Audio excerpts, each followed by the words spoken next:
I'm Tamara, and this is TELUS Talks with Tamara Taggart. We're bringing together experts, thinkers, and leaders, busting myths, sharing stories, and staying connected when Canadians need it the most. We're having unexpected conversations for unprecedented times.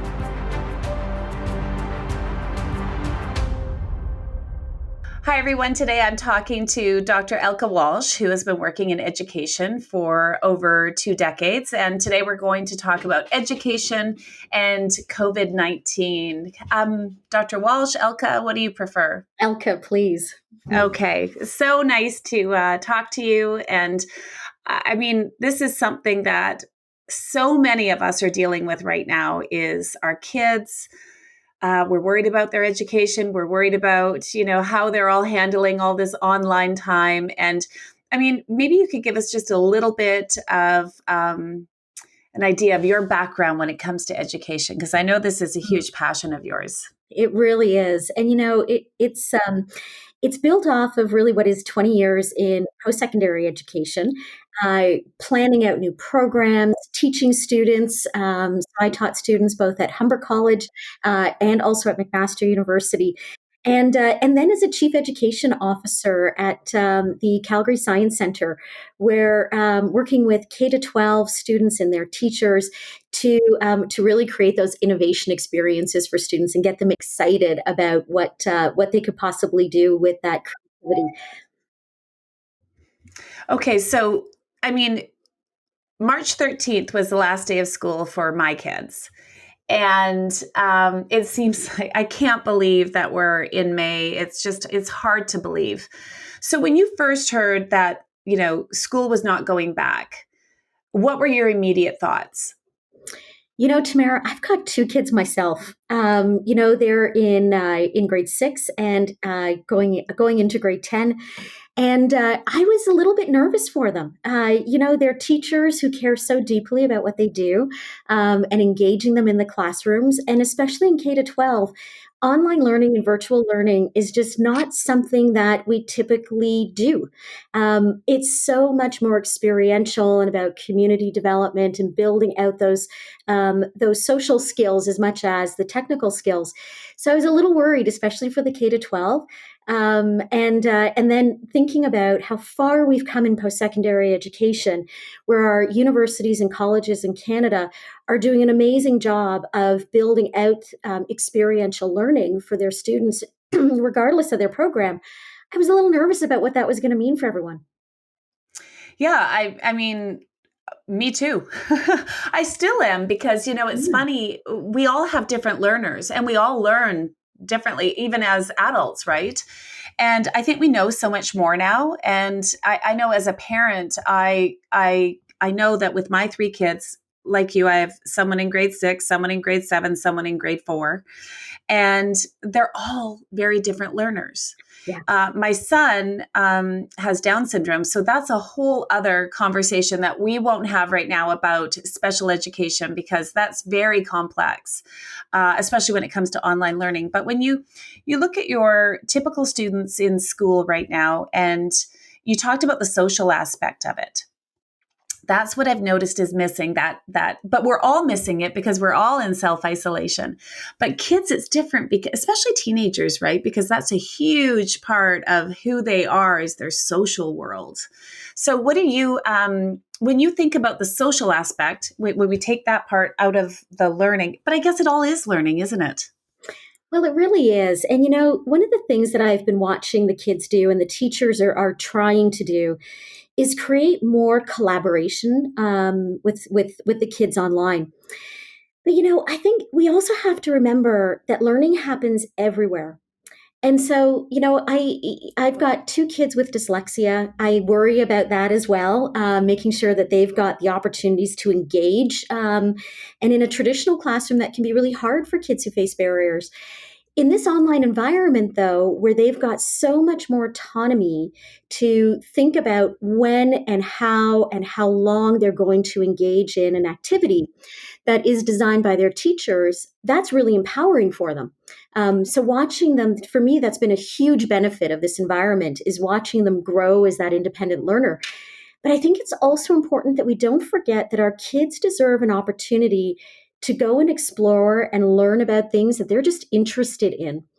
And, before COVID, we talked a lot about find your passion, find your strength, be brave and courageous and fail and learn to pick yourself back up again and learn from that failure.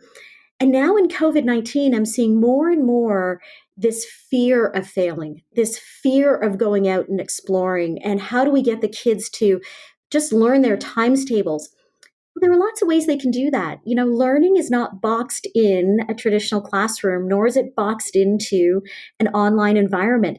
And I think there is every opportunity to just help our kids go and start doing some of those passion projects that they define for themselves, and really help them just nurture that love and passion for just exploring.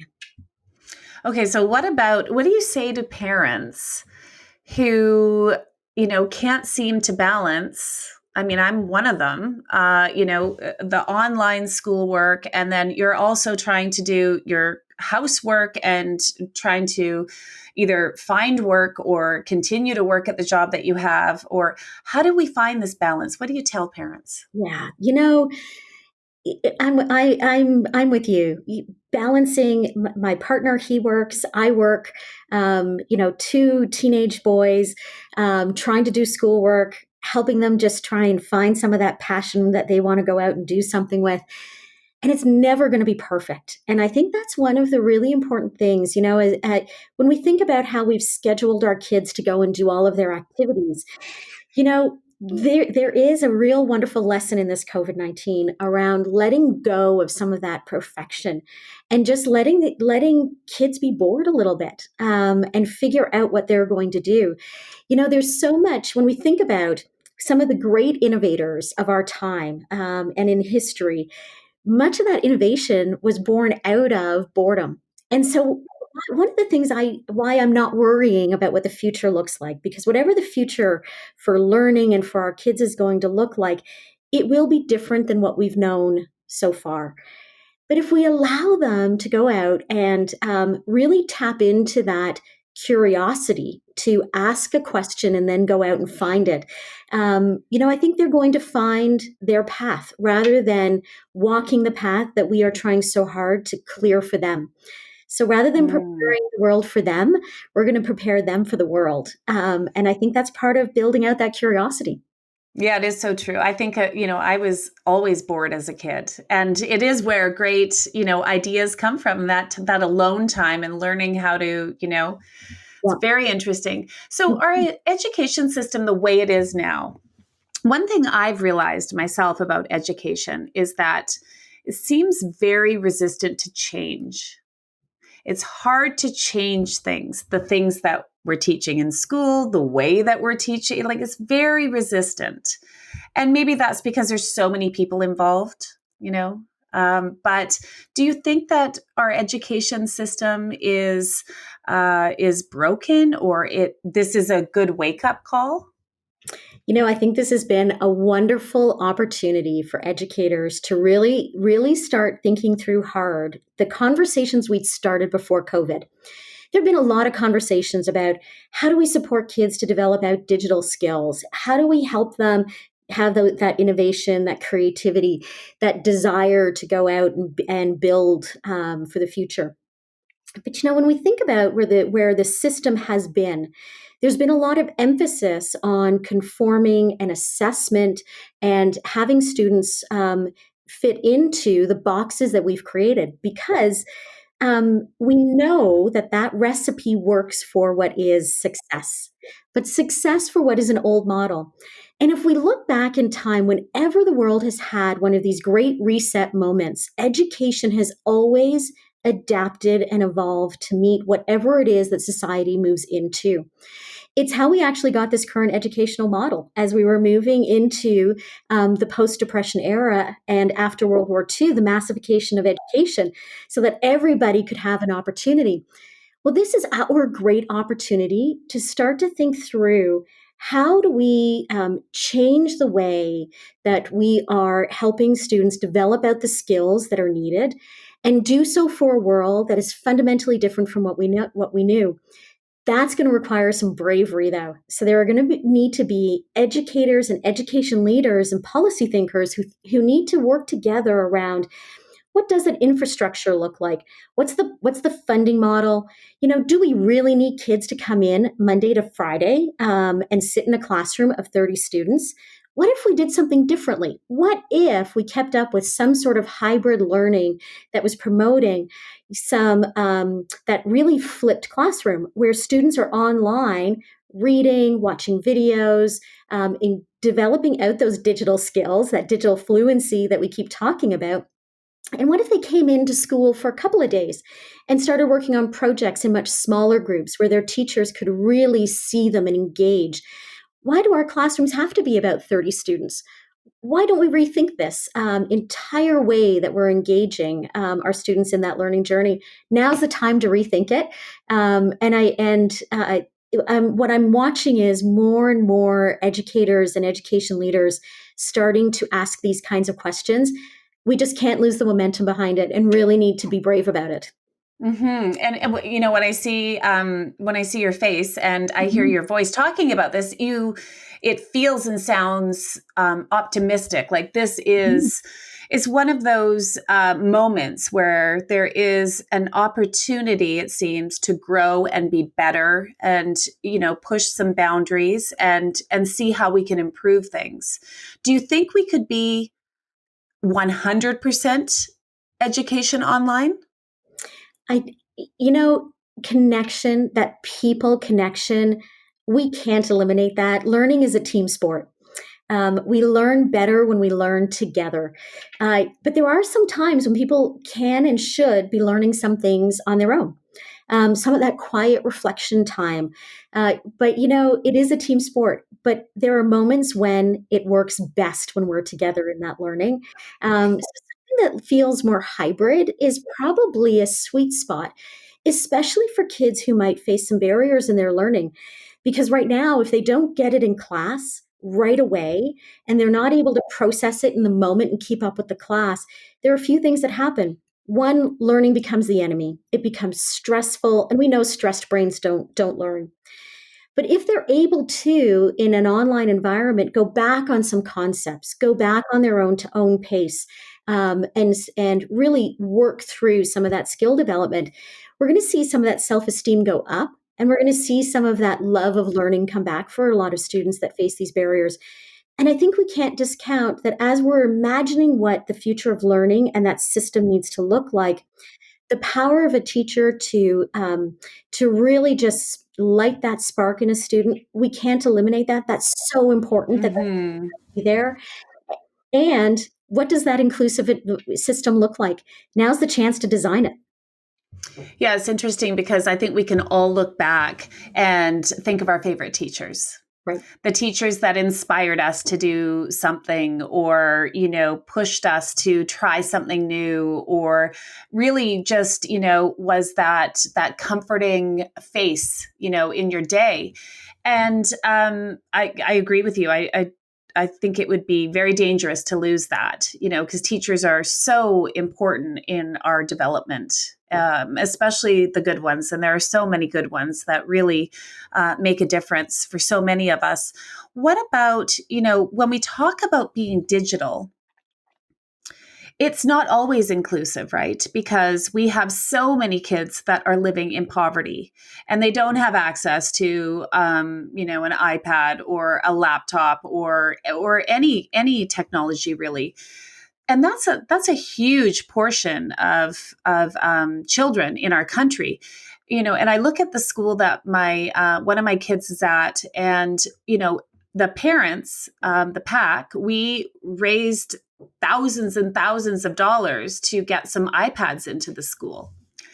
And thank goodness we've done that, because we've been able to, lend them out to the kids that need them.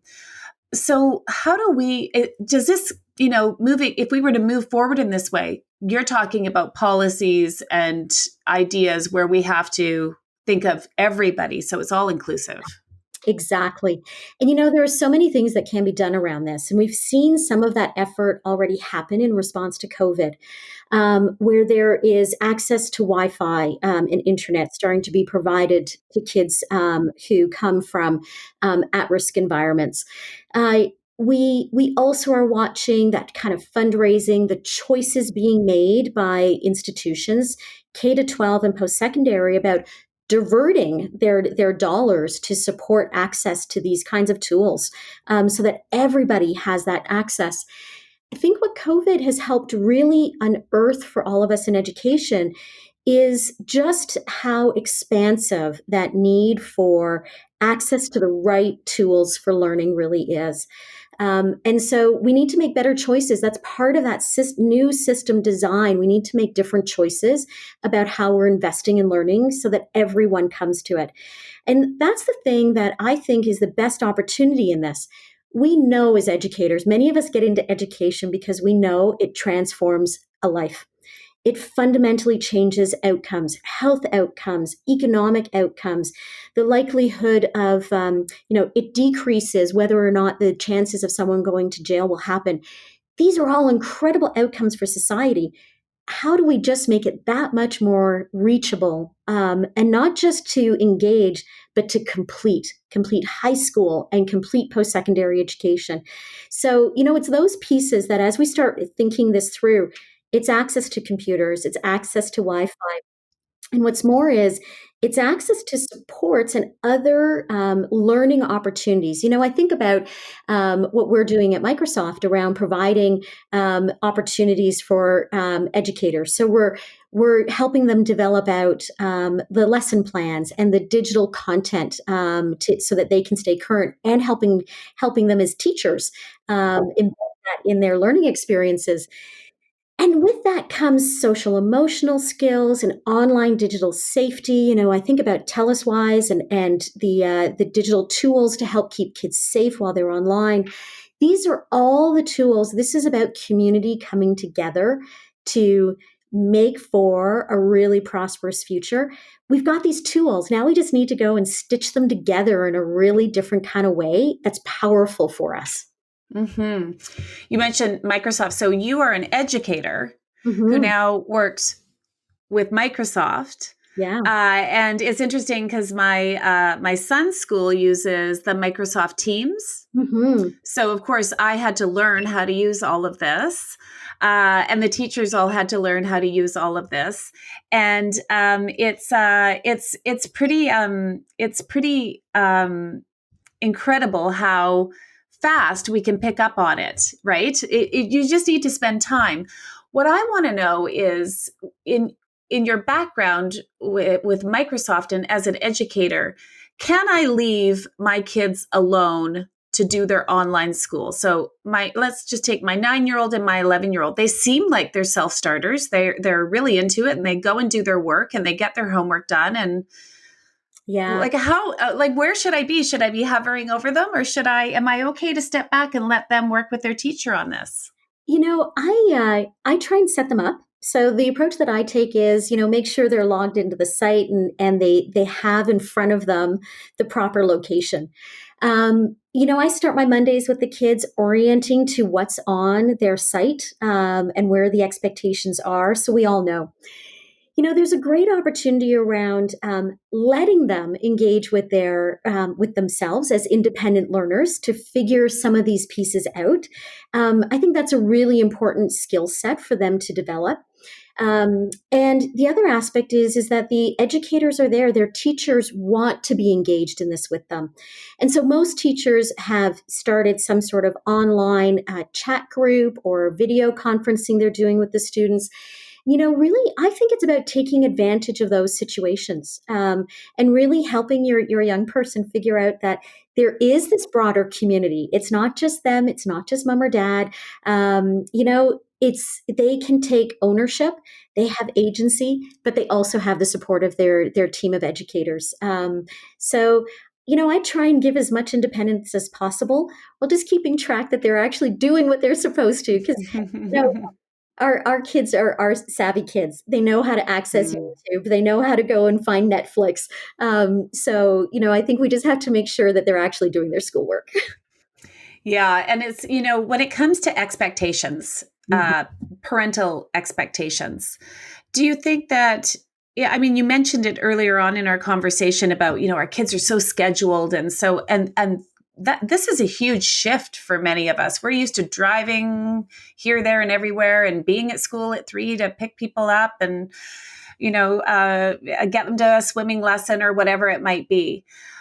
When it comes to learning now, it's different online. It's not the same as being in school for 6 hours. Should we Are we going to be better at this if we maybe, I don't mean this in a negative way, but sort of like lower our expectations a little bit so that we don't have these? I mean, I don't know where you just gave me a look there. I don't know that I'd ever lower our expectations. Kids will always reach. And I think, there's tons of science around education and having high standards for kids to reach to. Showing them that we believe in them, that they can achieve. And the kind of online learning that's happening right now, it isn't perfect. There's a lot of room for us to really expand out the quality of that experience. There are many who will say this is kind of emergency mode still while we're learning as educators to evolve the experience for students. That said, I think there is, again, the opportunity to supplement, but not supplement with worksheets and really, this sit at your desk and do homework work. Uh, Mm. the opportunity to really, help kids extend that learning and think about, if they're a kid who loves to be active and tactile, why don't they go out and, pick up some Lego and build something? Or if they're older, to go and use a hammer and nails and create something. There is nothing wrong with that kind of exploratory learning. They're learning three-dimensional skills, problem-solving skills.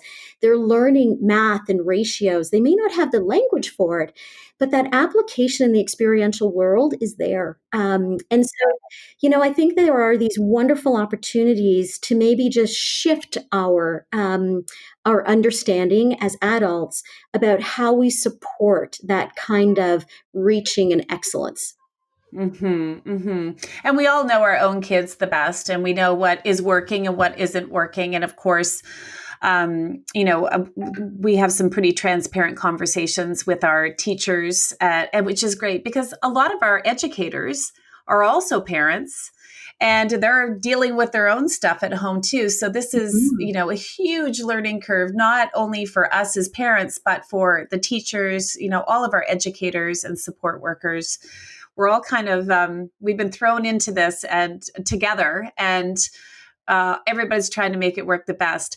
So, just as we're wrapping up, Elka, I just wanted to ask you about, so Microsoft has this Family Learning Mhm. Center. So, tell me a little bit about the Family Learning Center. Yeah, this is a great resource for families, especially for families. And a real opportunity, what we've put together into one place for students in grade school up to and into junior high, early high school, are some really neat, safe places for them to go and learn about some of the most current things that might interest them. So everything from learning with Lego, the discovery education tools are there. Lots of opportunity for them to go in and explore around some of the things that they're likely to be most interested in. And we wanted to make that tool really easily accessible to families as well, so that when kids are on there, noodling around, trying to figure out what they might be interested in, clicking on things, parents can be really quite confident that what they're going to click on is just great content, and it'll probably spark some of their imagination. So that's what we've tried to do with it, and we've seen a really nice take up with it as well. Awesome. And I think that you can find that at telus.com slash stay connected. So there's that. And just one last question. What do you think are the two most important things that parents should be focusing on right now with their child's education? I think first and foremost, support them as they are, with kudos, with interest, asking them questions about what they learned and explored today, encouraging them to keep up that dialogue with their teachers. Um, And also really encouraging them to go out and find those passion places. What are the things that are exciting them? This is that great moment to really learn about your young learner and what's inspiring to them. And I know from my own kids that there have been a few moments where they have said, "I never had time in school to do this. I want to do it now." Mm, So I bet that's probably a common conversation that most parents would have with their kids if we just give it that chance to go and let their imagination start running. yeah, I agree. Dr. Walsh, you are very inspiring and very, I love your optimistic, glass half full passion that you have about education. And I think we need to remember that because sometimes it's really easy to get bogged down in the negativity of the things that we don't have right now. But we're pretty fortunate in the things that are available to us, and knowing that we're, everyone's trying their best right now, Yeah. right? Yeah. And this is why I use the term learning more than education. Mm, Education is part of our system, it's an institution.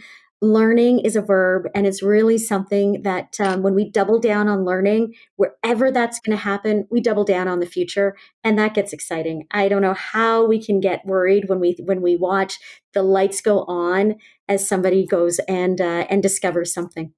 yeah, amazing. Thank you so much for sharing your knowledge and your energy with us. I really, really appreciate it. And don't forget, you can visit telus.com/stay connected to check out Microsoft's Family Learning Center. There's lots of resources there for parents. And you can also visit udiscover.ca to learn more about UDiscover Learning. And be sure to join us here for TELUS Talks with Tamara Taggart every Tuesday and Thursday.